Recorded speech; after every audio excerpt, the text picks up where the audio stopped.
দাদামণি, এখানে তো মাথা গোজার একটা আস্তানা হয়ে গেল, কিন্তু নেক্সট আমরা কি করব? What is the next step?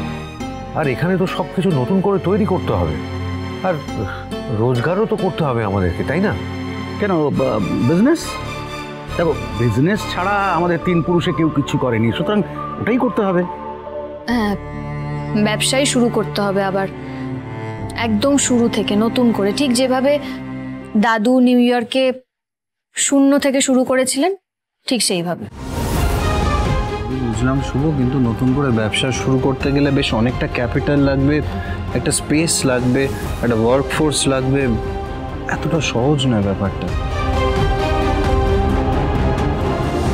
It's quite true, কিন্তু এত কিছু একসাথে জোগাড় হবে কি করে এখানে?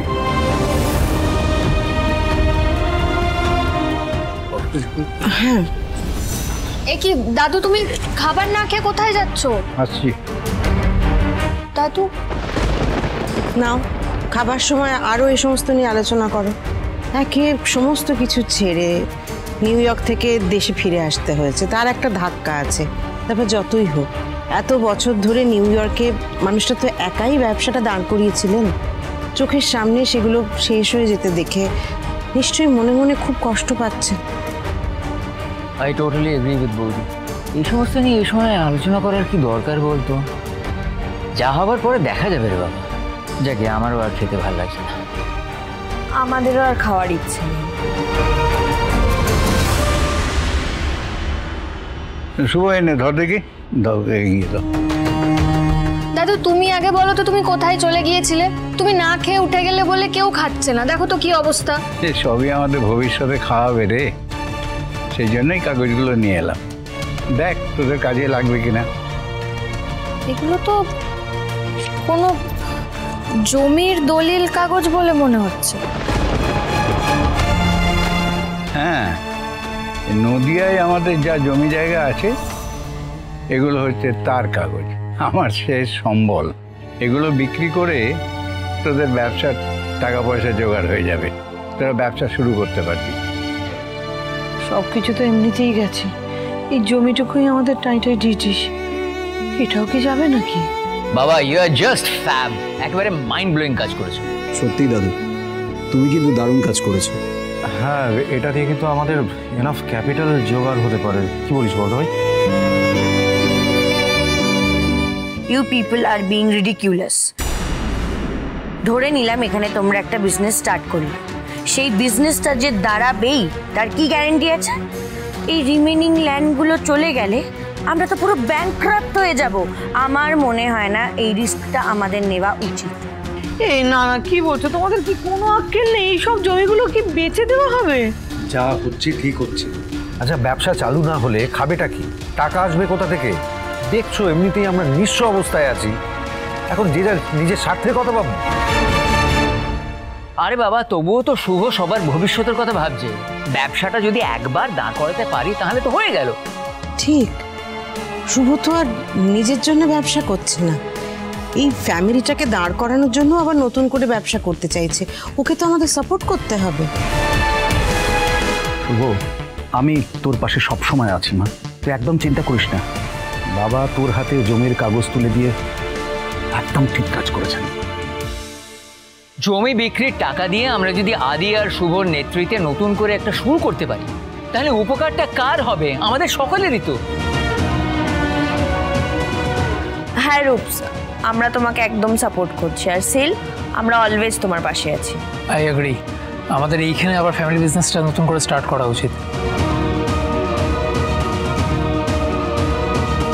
দাদু, বলছি আমাদের যা হারানোর আমরা তো হারিয়েই ফেলেছি। আমরা এরপর আর কিচ্ছু হারাবো না, বরং অর্জন করব। একটা কাজ করি না, আমরা এটা ধরে নিই যে আমাদের কাছে কিচ্ছু নেই, আমরা একদম শূন্য থেকে আবার শুরু করি। এই জমির কাগজ বরং তোমার কাছেই থাকো, নাও দিয়ে দাও তো দাদুকে।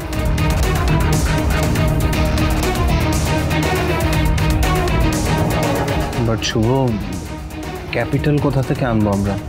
উইদাউট আ ক্যাপিটাল একটা বিজনেস স্টার্ট করা ইটস ইম্পসিবল।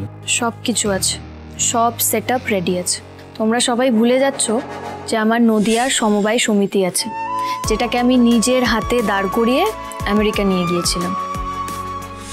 সেই সমিতির হাত ধরেই আমরা আবার ব্যবসা শুরু করব। কি আছে অসুবিধা? দেখো সবাই, আমার কথা মন দিয়ে শোনো। কালকে থেকে আমরা একটা নতুন দিন শুরু করব, পুরো নতুন উদ্যমে। আর আমি বলছি, যা হবে ভালোই হবে। আমরা আবার সবকিছু ফিরে পাবো, বরং আরো বেশি করে ফিরে পাবো। আমি তোমাদের কথা দিই।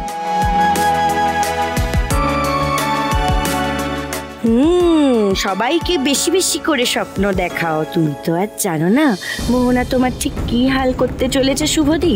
তুমি নিজেও ডুববে আর সবাইকে ডোবাবে।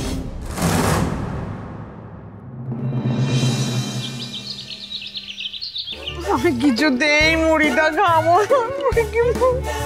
জিনি। কি শুরু করলি বলতো? আচ্ছা, ব্রেড তো আনানো হয়েছে বাড়ির ছেলেদের জন্য, ওরা তো কাজে বেরোবে, একটু পেট ভরে না খেয়ে বেরোলে কি করে কাজ করবে ওরা? তাই ওরা ব্রেড আর ডিম সেদ্ধ খাবে। বর্দাবাই তো কনফ্লেক্স আছে, আমাকে তাহলে কনফ্লেক্স দাও। জিনি, পুলকের শরীরটা ভালো নেই, এইসব খেয়ে যদি হজম না হয়, ওর জন্য একটা ছোট কর্নফ্লেক্সের প্যাকেট আনানো হয়েছে, সবার জন্য হয়নি আনানো। কি হয়েছে সকাল সকাল এত কথা? কি আবার হবে? এই মুড়ি নিয়ে তো যত অশান্তি, এখন আমি মুড়ি চিবাবো। আরে শুভ, দেখ না কি ছেলে মানুষই করছে, আমি বুঝতে পারছি না। এমন একটা ভাব করছে যেন মুড়ি কোনোদিন খায়নি। কেন? নিউ ইয়র্কের বাড়িতে তো খেতিস, মুড়ি মাখা, মুড়ি দিয়ে বেগুনি, এগুলো খেতিস না? আমাদের জন্য তো স্পেশাল পাফড রাইস আসতো রয়্যাল আমেরিকা থেকে। বাবা, শুভদি নাকি বাড়ি সামলাবে, তার সাথে আবার বিজনেস সামলাবে, সব নতুন করে স্টার্ট করবে।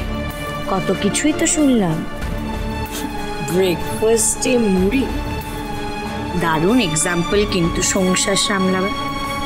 তোর কি খেতে ইচ্ছা করছে সেটা তুই নিজে গিয়ে বানিয়ে নে না, তোকে তো কেউ বারণ করেনি তো না? আসলে কি বলো তো, তোমরা তো সবাই জানো কিচেনের কাজটা আমার ঠিক আসে না।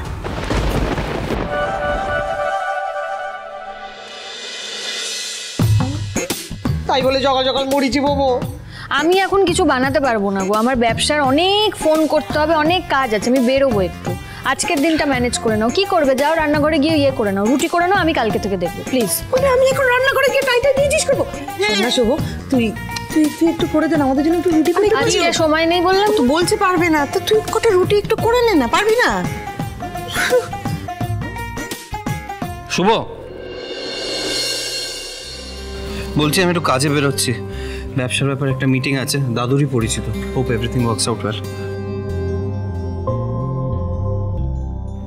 তুমি এখানে? শুভ, কমলি এসছে। বাবা, সামান্য রুটির জন্য সকালবেলাতে দেখছি বাড়ি জুড়ে একেবারে অশান্তি শুরু করে দিয়েছো তোমরা। তোমরা নাকি কোন ওই আফ্রিকা না আমেরিকা থাকতে, ওখানে এরকম করতে নাকি? হ্যাঁ, কি এটা? পিসি ঠাম্মির বাড়িতে থাকে। এই যে কমলি, তোমার সঙ্গে তো পরিচয় করানো হয়নি, ইনি আমার শাশুড়ি মা। বর্দি ভাই, এটা পিসি ঠাম্মির বাড়িতে কাজের লোক, বুঝেছো? মুখে পুরো স্টেন গান চলে, আর 1 নম্বরের স্পাই কিনছে। এই আমার নামে কি বলছো? শোনো তাহলে বলি তোমাদের, আমার বড় মা মানে তোমাদের পিসি ঠাম্মা আগেই বুঝতে পেরেছিল যে তোমাদের এই হাল হবে, তাই জন্যই তো আমাকে কদিন পাঠাল এখানে কাজ করে দেওয়ার জন্য। আর আমার দিদি এখন পিসিমাকে ওখানে দেখাশোনা করছে। আর শোনো, তোমরা ইটিং পিটিং করলে কিন্তু এই কমলি এখানে নেই। কি শান্তি বাবা, পিসি ঠাম্মি আমাদের বাঁচালেন। কমলি প্লিজ তুমি একটু রান্নাঘরের দিকটা দেখো, তাহলে আমি একটু নিশ্চিন্তে কাজে যেতে পারি। হ্যাঁ মা, মেজো মা, ওকে বুঝিয়ে দিও যা যা লাগবে। ঠিক আছে, তুমি দেখে নিও। তুই আসলাম। আসছে কমলি, তুই এটা কি ভালো করেছিস না? তুই আমার সাথে রান্নাঘরে গিয়ে হাতে একটু টাইটাই ডিশ করে হেল্প করে দিবি প্লিজ? হ্যাঁ, সে তো বুঝতেই পেরেছি, টাইটাই ঢিস করে হাতে হাতে সাহায্য করার নাম করে কত খাটাবে আমাকে দিয়ে। শোনো, আমি বলে রাখি, একটা স্পষ্ট করে কথা বলে রাখি, আমি 1000টা কাজ করব দিনে, কিন্তু আমাকে দুপুরবেলার সময় দিতে হবে 2 ঘন্টা ঘুমের জন্য। আর আমার চা খাওয়ার খুব শখ, তাই দিনে 3 বেলা কড়া করে দুধ চা আদা দিয়ে আমাকে খেতেই হয়। কি হতো